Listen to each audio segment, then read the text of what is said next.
Srinivasa hostel అని చెప్పి బ్రాడీపేటలో ఒక గర్ల్స్ హాస్టల్ ఉంది. దానికి సంబంధించి ఆ కాలేజ్ మేనేజ్మెంట్ పర్సన్ ఎవరైతే ఉన్నారో కాలేజ్లో ఉన్న వన్ ఆఫ్ ది గర్ల్ మీద కొంచెం హరాసింగ్ గా బిహేవ్ చేశాడు అని చెప్పేసి ఆ అమ్మాయి కంప్లైంట్ ఇస్తుంది. ఆల్రెడీ తర్వాత కాలేజ్లో ఉన్న అమ్మాయిలు కూడా వచ్చి సీసీ కెమెరాస్ కొంచెం మా వాష్రూమ్ ఏరియా కవర్ అయ్యేటట్టు పెట్టారు అని చెప్పి కంప్లైంట్ ఇస్తారు. అట్లే వాళ్ళ రూమ్స్ లో కూడా కనిపించేలాగా కూడా సీసీ కెమెరాస్ పెట్టారని చెప్పి కంప్లైంట్ ఇస్తున్నారు. దాని మీద వాళ్ళని పికప్ చేస్తాము, తీసుకొస్తున్నాము. సీసీ కెమెరాస్ ఏం కవర్ అవుతుంది మొత్తం వెరిఫై చేసి అది ఏదైనా కొంచెం అబ్నార్మల్ పొజిషన్ ఉంటే అది కంప్లీట్ తీపిస్తాము.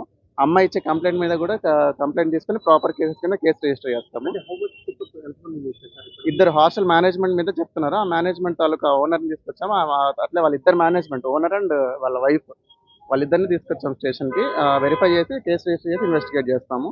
క్రైమ్ అగేన్స్ట్ ఉమెన్, అమ్మాయిల మీద గర్ల్స్ మీద ఉమెన్ మీద ఎట్లాంటి క్రైమ్లో ఇన్వాల్వ్ అయినా కూడా వాళ్ళ మీద ఖచ్చితంగా సీరియస్ కఠినమైన చర్యలు తీసుకుంటాము.